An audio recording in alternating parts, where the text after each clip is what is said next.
Hi class, welcome to our third video in this module where you'll be learning about psychosocial development in infancy and toddlerhood. In this next section, we have some very important learning objectives. What you're going to be learning is you're going to be learning about the different styles of temperament and exploring something called goodness of fit. You're also going to be learning about the early theories of attachment, and you're going to be able to contrast the styles of attachment according to something called the strange situation technique. You're also going to be able to explain the factors that influence attachment. You're going to be learning about self-awareness, stranger wariness, and separation anxiety. And then you'll also be learning about Erikson's theory. In particular, you'll be learning about his early stages of psychosocial development. Temperament can be characterized as our innate, inborn characteristics. These characteristics affect things like our mood, our activity level, and our emotional reactivity. So for some of you, as you have heard your parents or caregivers talk about your early childhood, you may have heard them say things like you were a very easy baby, or maybe that you were kind of difficult, or maybe they describe you as easy, and if you had a sibling, they described your sibling as difficult, or somewhere in the middle. Well, what they're describing are temperament styles, and there are three major categories of temperament styles. These include easy, difficult, and slow to warm up. An easy infant is one who is easily soothed, they are very easily adaptable, and they have a generally positive mood. The more difficult infant is one that reacts negatively to new situations. They tend to cry more frequently and they have a generally more negative mood. And then the slow to warm up infant has a lower activity level. They tend to take a little bit longer to adjust to new situations, and they're more often in a negative mood, especially when compared to that easy child. Now, again, this is inborn. So this has a lot to do with our sensitivity to the world around us. And this is affected by our sensitivity of our nervous system. So if you're very sensitive to what's going on around in your world, this has to do with how sensitive your nervous system is to stimulation. And think about yourself today. For some of you, you might find that loud, sudden noises really affect you, or having too many people around you negatively affects you. Well, a lot of this is inborn and has to do with our biology, our tendency to feel negative or positive towards stimulation. Now, some of you who feel good about stimulation, you feel comfortable with stimulation, you're inclined to seek out stimulation. And when there's new things going on, you feel pretty good about it. And this may have very likely been how you were as an infant.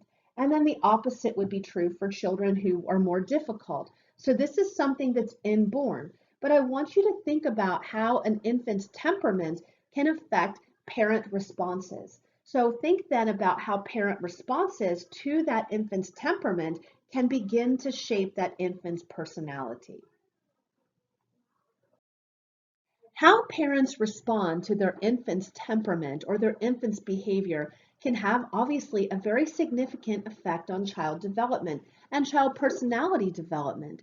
So when we think about, let's say, an infant who is more difficult, in other words, they tend to respond pretty negatively to new situations. They're not great at adapting to change. And this again has a lot to do with their sensitivity of their nervous system. And if the parent is very thoughtful of this, sensitive of this, make sure that they are very careful about bringing new situations or new people into the environment, or that they slowly do this, that child's responses and experiences are going to be very different than, let's say, the parent of that same child who isn't very thoughtful of the environment that they create for the child. So if you have a child who's very difficult and the parent doesn't seem to be adaptive to this, maybe they just do whatever they want to do. Maybe they like loud music. Maybe they like a lot of things going on in their environment, and they think that the infant will adjust, which can be very difficult for an infant to do when there's already so much learning taking place and they're already trying to adapt to that new environment and that new experience outside of the womb. So it's not likely going to happen very easily. So this could have a negative effect on a child's development. So think about that match and how important it is for parents to be sensitive to the needs of that child, to be thoughtful of how that stimulation could affect that child's development and their sense of well-being. And again, our temperament has an effect on how our personality develops.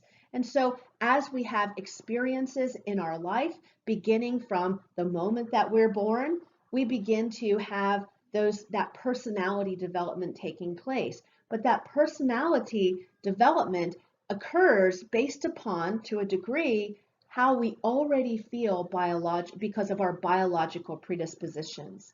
So if I tend to be very sensitive to what's going on around me, and my parents are very thoughtful of those experiences, and they make sure that I don't have abrupt changes, that they're very thoughtful of transitions for me, that's going to affect me very differently than if my parents were, let's say, if I'm that same difficult child and they're not very responsive to that.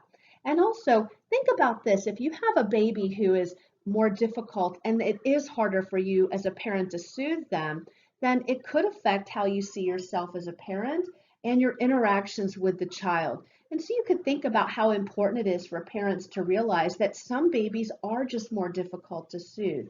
And so if the parent is being responsive and consistent, and they're taking into consideration all of the different needs of the baby, is the baby tired? Is the baby hungry? Are there any physical conditions that might be causing the baby to cry a lot? For example, for any of you who are parents or you've known people who have children, sometimes babies will have reflux. And so this is where, they're spitting up what they've consumed, and sometimes this is not visible. So the baby may be spitting up. It might be that the child is having this reflux, but the parent doesn't see it. And this is because it's just making its way right up to the throat, but it's not coming out. And so the baby may be uncomfortable and crying a lot, doesn't appear to have reflux, but really could have reflux. So if the child's crying a lot, is difficult to soothe, it's so important for the parent to talk with the doctor to find out if there's anything going on physically with the baby. But keep in mind, once all of those things have been addressed, where the parent knows that there's not anything that's going on that might be causing this, it's important for the parent to note that babies are each individual and unique in their own traits and characteristics. And some babies are just a little more difficult to soothe. And that I think recognizing this can have a positive effect on the parent-child interactions. But think about yourself. If you had a sibling who was an easy sibling and you were more difficult, how then that may have resulted in different interactions between you and your parent or caregiver and your sibling and the parent or caregiver. So this relationship really becomes bi-directional. And it also tends to, as we develop our personality, affect how we see ourselves. It also tends to have an effect on our thinking and how we feel. And when we think about feeling, this is directly tied to motivation. In other words, what we seek out, what we're motivated or moved, I should say, to go towards, or what we're moved to move against, to go away from. As we think about emotion, there are some important components to it. This includes expression, so behavioral expression. How do we let others know how we're feeling? And then we also think about the cognitive component. In other words, the thinking that goes along with it. And then there's the feeling component. How does this make a person feel? So as a person is sad, what is that feeling like? And then we also have the experience of physiology. So different emotions cause different physiological responses. As we think about emotion, we know that there are learning variables that contribute to emotion, and then there are biological variables that contribute to emotion. As we think about infant development, we have these biological predispositions and tendencies to go through a series of stages of when we tend to express certain emotions. And we also have learning playing an important role. So we learn through imitation. We watch other people, I should say, and then we imitate that behavior. We also learn through reinforcement and punishment. So perhaps we smile at our caregiver, we smile at our mom or our dad, And then this causes a positive response, which then causes us to do that behavior again. If we show another emotion and maybe we don't get any response from it, then we might begin to, because this is not reinforcing, it actually could be punishing, then we may see that behavior or that emotional expression diminish. And we'll be learning more about this throughout the semester as we think about child development. So there are a series of tendencies that we have as we move through development. And remember, much of it is learned, but much of it is also biological. So at birth, we will move towards things that we tend to like, and we might withdraw from things that we don't. So we might move towards our caregiver, our mother, for example, as she's feeding us, or towards whoever is providing warmth and comfort, and we might withdraw from uncomfortable sounds or some type of, too much stimulation, too much going on around us that might feel uncomfortable, especially as we think about infants and that new world that they're in outside of the womb. At about 2 months, this is where infants will show a social smile. So they're interacting socially with that person, with their mother, their father, their caregiver, letting them know how they feel. They're smiling back. And then we have from 3 to 5 months, infants beginning to laugh. And this is how they're expressing those positive feelings, that pleasure. By 8 months, it becomes more apparent when a baby is experiencing fear, sadness, and anger. So you can definitely see the differences in these emotions. And so anger is that response to being prevented from doing something. And then sadness responds to the absence of a caregiver. And then fear, the response to the absence of a caregiver. And this can cause some feelings of separation anxiety. And when a person is around that is new, the infant is not familiar with, this can cause some feelings of stranger wariness that are paralleled with those or part of that feeling of fear. As human beings, we're all wired to express and recognize some basic emotions. So this means that no matter where in the world you go, you can probably pretty easily detect when someone is happy, angry, fearful, surprised, sad, or disgusted. And they could also recognize the same in you. You're going to find a lot of parallels in how those emotions are expressed. You might find very infrequent variations. Now, you will see some variations in intensity. So someone who might be very happy in one culture may be very expressive of that happiness, whereas in another, they may be less expressive. But as we look at a person's face, these are basic emotions that we can recognize on their face because of our inborn biological tendencies, and we express them similarly as well. At about 1 to 2 years of age, we begin to develop what are called self-conscious emotions. These are harder, much harder for us to recognize in other people, especially if we travel to other parts of the world and we look at people's face or body language, because there can be so much variation. In infants, we may not, especially as we look at early childhood between 1 and 2 years of age, where there's not much verbal communication going on. There's some, but not like you see as the child begins to get into 3 and 4 years of age. So it can be difficult for a parent to know if the child is feeling envy, is feeling guilt or embarrassment. And so, because a lot of this requires language. I can remember in some of my classes that have been on campus, I've asked students to express to a partner basic emotions like happiness, anger, and fear, and to do so without the partner knowing exactly the emotion that they're wanting to express. And it's always easy for their partner to recognize those emotions.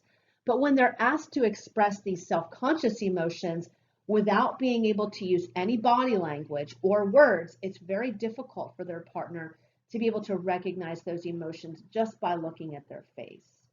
So these self-conscious emotions, they require self-awareness, and they also require social understanding. And this is happening in tandem. The ability to express these self-conscious emotions are happening in tandem with brain development.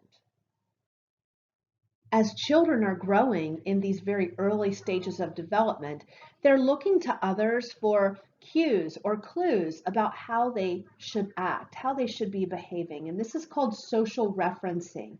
And our facial expressions are important clues. So infants, in young children, as they're looking at their parents or other caregivers, they're getting information from that caregiver's face about what they should or should not be doing. So they might be looking at their caregiver and seeing a smile, or maybe they're seeing a facial expression that is representing, let's say, fear. Should the infant be afraid? So these then provide that infant with information or that child with information. Visual clip studies are a great example of the power of social referencing. So as the child is if the child is learning these emotions or how to use these emotions to affect their behavior or regulate their behavior. And I've placed on your D2L content page under the supplementary videos a link to a video. It's a very brief video that demonstrates the important role that a parent or caregiver's emotional expressions play in whether an infant will engage in a particular behavior. And so they use an example of the visual cliff. So I'm not going to tell you more about this at this point. I'd like for you to watch the video and you'll see exactly that power that parents have, whether they show a happy face or whether they show, in other words, are they smiling or are they showing fear? And then how does this affect the behavior of the infant as they make a choice about where they're going to be going? So take a look at that video that's on the content page in this module under supplementary videos. Another important skill that children begin to learn even very early on at these early stages of development is emotional self-regulation. And all of us need to have this ability. Some adults still struggle quite a bit with emotional self-regulation. This is a very important skill that children need to develop, adults especially. A lot of this requires that we have brain development that allows us to have that self-regulation. But even if we don't have the parts of our brain fully developed that are important for self-regulation, that does not mean that we cannot self-regulate. So an important part of the brain that plays a role in our ability to self-regulate is the frontal lobe, and that actually does not fully develop until we're about 25. So as I say that, now you can think about how, while that's not fully developed, we still can have that ability to control our emotional states, to regulate how we express our emotions, and also to regulate our own feelings. This takes a lot of practice. And this also really is encouraged when a child has a model who is demonstrating self-regulation. So self-regulation is something we're going to be learning about throughout this semester. I would encourage you to think about your own ability to regulate your emotions. Are you able to stay in control of your frustration, of your anger? Do you do that in the face of adversity? And then think about how helpful that is as you have to approach a challenge. When we are stressed and upset, this affects our brain's functioning. It actually causes us to go into a fight or flight mode. And fight or flight is not associated with using higher level processing. It actually causes us to get into that stance or position in our body where we're deciding, are we going to fight or are we going to flee? And this then can cause those hormonal changes like increases in stress hormones, increase in adrenaline, and then think about how that's not going to be very aligned with being able to make good choices and problem solve. So as children are growing and developing this skill can be very, very important so that as they move into later stages of development, even into just the next stage in early childhood that we're going to be looking at, and as we go into middle childhood and into adolescence, this is a very important skill that we'll be exploring as we move forward. A very important development that happens when an infant is very young and it continues throughout childhood is attachment. And this is a close bond that is associated with security.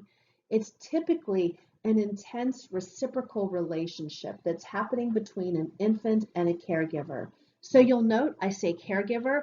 This means it could be the mother, the father, it could be a grandmother, an aunt, an uncle, it could be a teacher, and infants can be attached to more than one person. They could, for example, we may have a child who is very attached to their mother or father, and then when they go to childcare, perhaps they have an attachment with their teacher, whoever that caregiver is at school.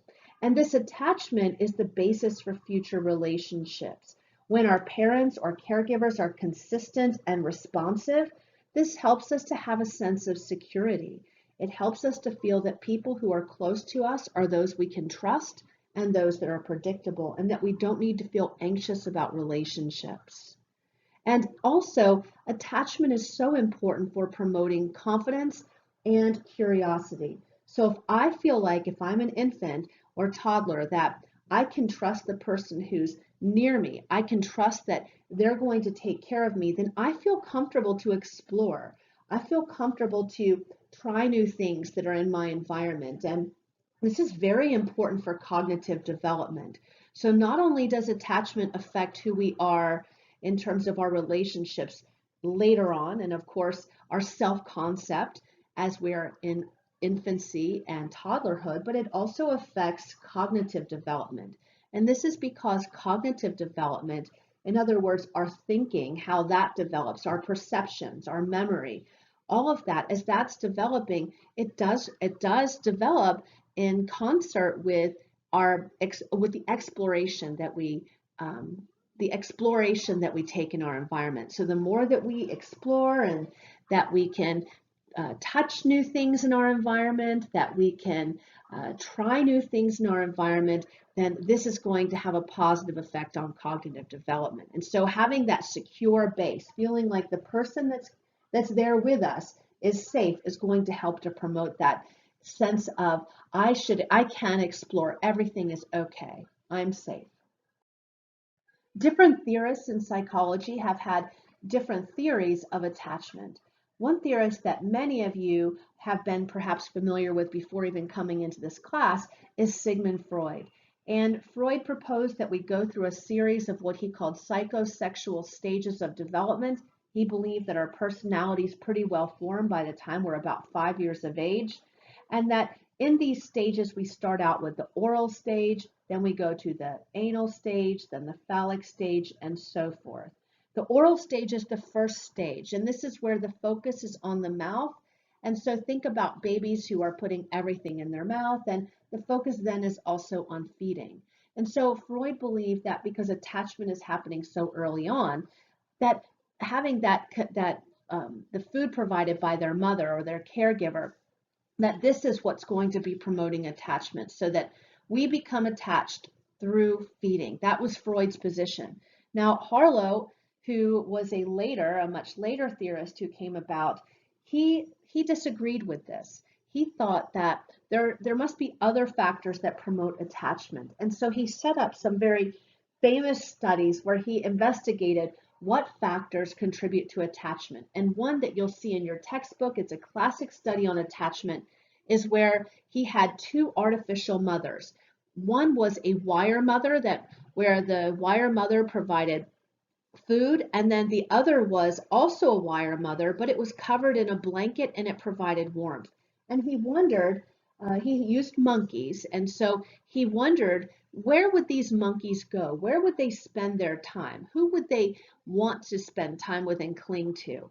And what he found was that consistently the infant monkeys were clinging to the mother that was providing the warmth and comfort. And when that monkey wanted to be fed, if those two artificial mothers were next to each other, the monkey would just reach over while holding on to the one that was providing warmth and comfort, would reach over and get the food from the other mother. And so what Harlow said then is that it is not food that is providing attachment, it's instead contact comfort. And we can look at babies or young children who are raised in orphanages. And if we think about orphanages throughout the world, especially in war-torn countries where they may be understaffed, but they may be, let's say, providing an adequate amount of food for the child, what you'll sometimes find is that although those children are getting the food that they need, they're not getting that contact comfort. And this is not because the people there don't care. It's that there aren't enough people who can physically hold and care for the children in the way that they need to be. And actually, this is very stressful for children. And they found that in some children who are not getting this contact comfort, that some of them that their growth has been inhibited, and researchers have wondered what exactly is it about that lack of comfort that's affecting growth, and they found that it affects the child's sleep. And so when the child isn't getting good sleep, which is when we have growth hormones secreted, this then of course affects growth. And so that not having that significant caregiver, not having someone who is helping you to feel that things are safe, who's holding you when you need to be held, that this could be, especially under extreme circumstances like in an orphanage could affect sleep, which could then affect growth dramatically. It's actually a phenomenon that's known as deprivation dwarfism. So Bowlby is another theorist who studied attachment, and Bowlby said that attachment serves a very important role for survival. So this is a motivation that infants have to become attached and connected to another person, because this is what has promoted survival. And so this is what infants are wired with, because infants before them who have had that ability were the ones who survived and then grew into adults, and then they reproduce, and then they pass on that genetic tendency. And so infant behaviors like crying, those are behaviors that promote attachment. And he identified what's called a secure base. And he said that this is the parental presence that gives the child a sense of safety. And so you'll remember I mentioned that attachment plays an important role in promoting exploration. And so when that child feels that they have that secure base, they can go off and explore new things in their environment. It might be exploring different toys, or it might be exploring shadows that are, coming that are in the room because of light, or anything in their environment. And then this plays an important role in cognitive development. Bowlby said that in order for children to develop attachment, that they need to be responsive, or their parents need to be, or caregivers need to be responsive to their child's needs. And they need to be consistently responsive. So this means that when the child's upset, the parent needs to, or caregiver needs to be responsive. I'm sure many of you have had people say, if you have children, or you've heard people say, even if you don't have children, things like, don't pick the baby up or you'll spoil the baby. You cannot spoil a baby. A baby cannot receive too much love and too much holding and comfort. It's so important for babies when they are especially when they're crying, for them to feel that the person around them is there to meet their needs. So this then should help. You should start to think about, as I say this, about infants or babies as they are going to sleep at night. I'm sure some of you have heard of something called cry it out, and this is something, it's an approach or technique that just a few people have encouraged. And this is where, if an infant or a child cries, that some people, a few, not many, advise that you should let the child cry, and that they will learn to soothe themselves, and they'll learn to go to sleep without you needing to be present. Well, the problem with this is that the child is not necessarily learning to be independent in this, in a good way. What they're learning when a parent or caregiver is not coming to them when they're crying is they're learning that there is no need to cry, no one is coming. Now, this is actually a pretty hopeless state to be in.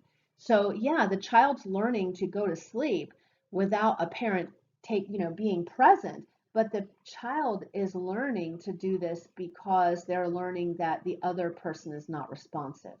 So what should happen is the parent should soothe them. They should be present for the child. Crying it out is not recognized by most people as the healthy approach to helping a child to learn to go to, to go to sleep. So I would strongly encourage you to look at, if you do have children, to look at additional ways or alternative ways of helping a child to go to sleep at night. It does not mean that if a parent does that, that the child's going to be psychologically damaged. But I do want to say that there are some potential effects, and it is so important for children to feel that consistent responsiveness from their caregiver, from their parent, that this really helps to develop that healthy sense of self. And then we have Erik Erikson, and Erikson was a theorist who came up with, as you've learned from the first chapter, he came up with a stage approach to personality development. And unlike Freud, who said that personality is pretty well developed by 5, Erikson said that personality continues to develop throughout the lifespan, and that it begins early on when we're born through the development of trust versus mistrust. And so you'll see some parallels here as you think about what you've learned about attachment. Here, the child is learning the answer to the question, can I trust others, important caregivers, to meet my needs? Are they going to be there for me? And this is a very important goal of infancy, to develop a basic sense of trust in our caregivers. And this means that the caregivers need to be responsive to infants' needs. Think about all of the potential circumstances under which a caregiver may not be responsive to that child's needs, and then how this may affect that child's outlook. Most of you, I'm sure, would say that you have no recollection of what life was like for you when you were just a few months old. And you'll learn about something called infantile amnesia, which will help you to understand why we don't. But just because we don't remember those experiences, that does not mean that they don't shape us. Now, Freud might argue that those experiences affect us unconsciously. But if we look at brain development, we can think about how experiences shape brain development. They shape the networks, the pathways of our brain.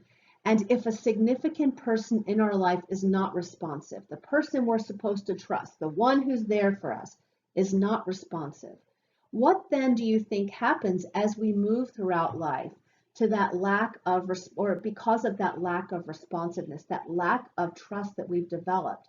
How do you think then that pattern of brain development may affect our relationships later on, or at least our perspective on relationships with significant people later on? So there are factors that can have an effect on the development of trust. And so one example is premature birth, and I say this not because babies' parents are less responsive when the babies are born prematurely, but because when babies are born prematurely and they are put into an isolette, it's that is not a natural environment for the baby. It's as natural as possible.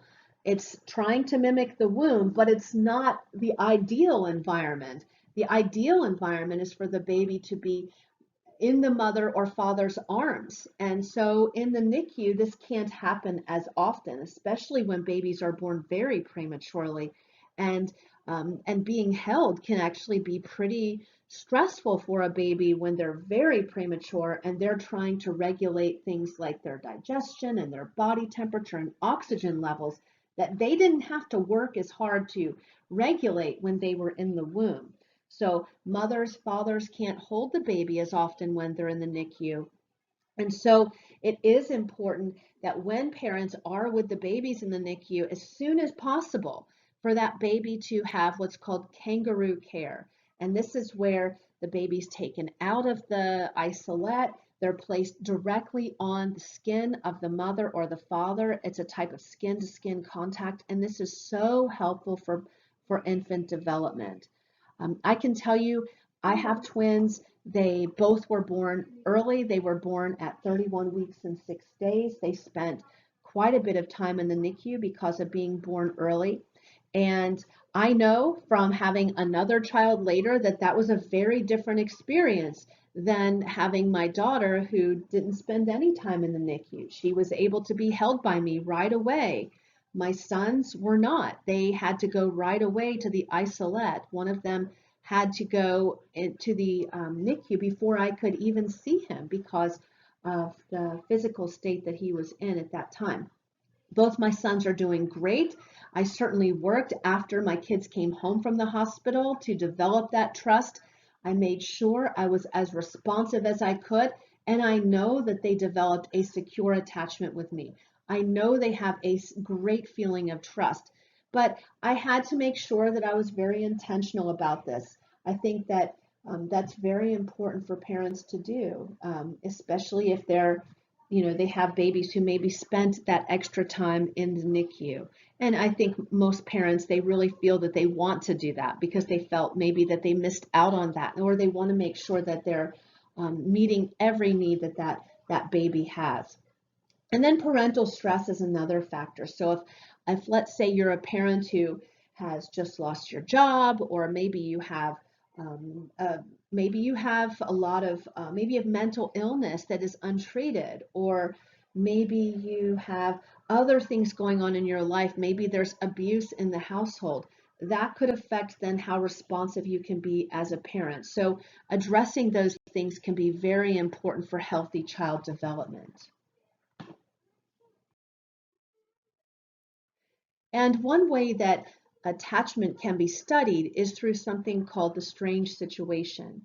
And so Mary Ainsworth, she came up with a situation where there were three elements. We have an unfamiliar environment, and the mother is with the infant in an unfamiliar environment, or a young child, I should say, who is then left in the unfamiliar environment. The mother leaves the child in there, and then a stranger comes in. And then the question becomes, when the stranger leaves and the mother returns, how does the infant respond? Does the infant move over to the mother and seek comfort? Does the infant show some anger towards the mother? Or does the infant seem ambivalent, as though that infant doesn't care? And so Mary Ainsworth thought that this then could be indicative of the attachment style that infant has or child has with the mother. Keep in mind, these are controlled conditions. So if you have a child who's in childcare and you go to pick up the child and the child doesn't seem to be very interested in you, that is not indicative of the type of attachment you have. That's not a controlled environment. It may be that the child's distracted. They're in, hopefully, an environment where they feel a sense of trust with that caregiver. So remember, whatever you're seeing in childcare when you go to pick up your child, that should not be telling you about the attachment relationship.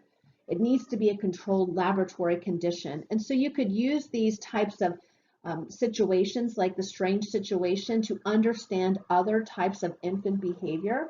And you could do this in an experimental setting, so that you could do some interesting research to study what those types of attachment relationships with are associated with. In other words, what other things do you see in that child that are also that child who has the secure attachment versus perhaps the one who's more ambivalent.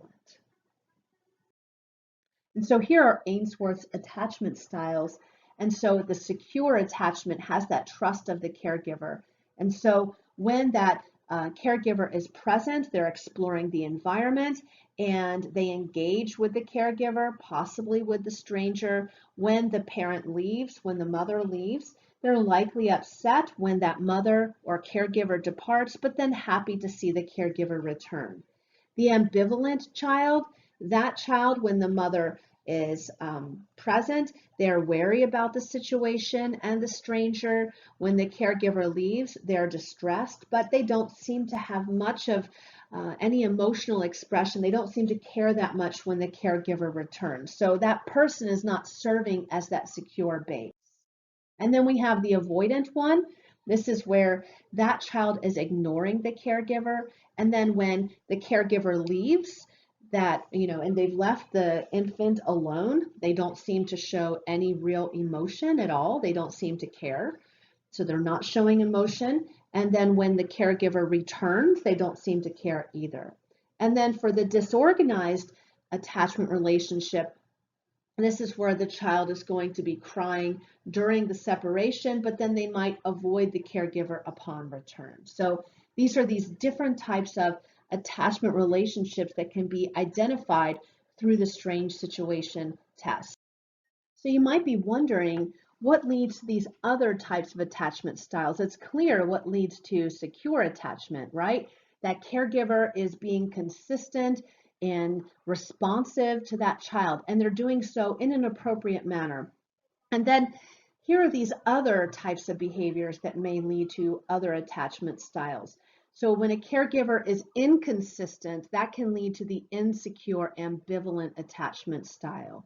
Now, for a child whose caregiver is not responsive, that child then could become insecure avoidant. And then for the child whose caregiver is very erratic, unpredictable, but in a way that seems scary to the child, or if a child's abused, this then can lead to the insecure, disorganized, or disoriented style of attachment. So, as you know, the consequences of attachment can be lifelong. As we think about some of the shorter term consequences, one shorter term consequence of poor attachment is what's called non-organic failure to thrive. So when an infant has poor attachment, the child may not grow, develop, or gain weight on schedule. Now, when children don't develop or gain weight on schedule, it can be happening for many different reasons. So it's not that this is the cause, it's that poor attachment can cause this. Also, a child can have what's called reactive attachment disorder, and this is where they can have disturbed or inappropriate attachment behavior. Some of the symptoms of this include a child having unexplained withdrawal, being very sad and irritable, listless, not seeking comfort or showing response when comfort's given, not smiling and watching others closely but not engaging in social interaction, not asking for support or assistance, not reaching out when they're being picked up, and not having interest in playing interactive games. Now, I don't want you to think if you take any one of those, you may say, well, does that mean that a child has that reactive attachment disorder? Children may have, let's say, for example, they may not play interactive games for other reasons. There can be other things going on within the child. But when you see this collection of symptoms, this can be indicative of reactive attachment disorder. And again, this is where you have a parent who has not been being consistent. They, that parent has, and I'm talking about very, very inconsistent and not being responsive. That's a key. Not being responsive to that child's needs. So they're not getting that loving, caring, stable attachment. And this is what that child needs. And, it might be that once in a blue moon, they're getting that. But when they're not, when the predominant response from the parents is no response, that child is feeling that they're not getting that love and that sense of security from their parent, this can happen. Some children, though, in spite of this, are very resilient and they can overcome the challenges and successfully adapt. And there's a lot of interesting research in this area that, what makes some children so resilient? What is it that has helped children to overcome such adversity? And this is where we'll be leaving off, and we'll be then moving into the next stage of development in our next unit. But Erikson said that children go through, as you'll remember, we all go through a series of 8 stages of psychosocial development, and children go through trust versus mistrust, and then they move into what's called autonomy versus shame and doubt. And Erikson said that the most important goal of toddlerhood is to develop a sense of independence. And this is where caregivers need to encourage appropriate independence. So a child who, for example, wants to put on their own shirt, they really want to do it, and maybe they haven't learned how to do it yet. It's taking them a lot of time, giving them that chance to try to do this on their own and providing opportunities for them to be successful is going to be a very important part of developing that sense of independence. So letting children try new things on their own and do things within the confines of what's safe. I think it's important to note that this is culturally relative. In our culture, for example, we encourage children to independently feed pretty early compared to some more collectivistic cultures where you might find that young children are not nearly as independent and the parents are feeding them even when they're 2 and 3 years of age, which we may see as, as something that's not very typical. This does not mean when a parent is doing this that they're creating dependency. Eventually, the child is going to be able to do that on their own. These are just different approaches to teaching a child to do things on their own and different approaches to interacting with the child and different goals. I can remember hearing a story about a parent who had a child in childcare, and this parent was from Saudi Arabia, and the caregivers at the school were saying to each other, they were saying what they noticed, I should say, is that that child was not eating at school, and they wondered, why is that child not eating? And they couldn't figure it out. They thought maybe the child was sad, the child didn't like the food, but what they found out was that the child who was 3 was used to someone feeding them. And so they hadn't thought about this because they were thinking about things from their own cultural perspective. Now, this child had very normal, healthy physical development. So the child could do it, but was used to the parent doing it. And it's not that the child is not going to develop that ability, but the child just was not encouraged to do that on their own. And the reason was because in that culture, it was actually seen as a negative thing if the mother or father is not feeding the child, that parent is not being caring and loving. So we see things very differently from our perspective here in the United States. That does not mean that ours is right or wrong, or that one is better or worse. It just is important for us to think about behavior through different lenses. And when we think about much of the research in the study of human development that we read about in our text, or that you will learn about in any other course that you take, it's very often through the Western lens. Many of these studies, most of them have been done in Western countries, in the United States and in Western Europe. So what have you learned so far? Well, you've learned about the different styles of temperament, and you've learned about goodness of fit. You also learned about some early theories of attachment, and you learned about the different styles of attachment that can be identified using the strange situation technique. You also learned about the different factors that can influence attachment. You learned about self-awareness, stranger wariness, and separation anxiety. And you also learned about Erikson's theory of psychosocial development as we looked at trust versus mistrust and autonomy versus shame and doubt. As you explore this chapter in your textbook and as you complete your student learning guide, please don't hesitate to let me know what questions you have. I would encourage you as you're studying to be able to describe each of the concepts and theories that are on your student learning guide using your own words so that you really have a good understanding of those concepts. I'd also encourage you to think about how you might come up with examples from your own life or people you might know. And I would also encourage you to include examples that you've read in your textbook or seen in any of the supplementary videos. I look forward to seeing each of you online. And again, please don't hesitate to let me know what questions you have.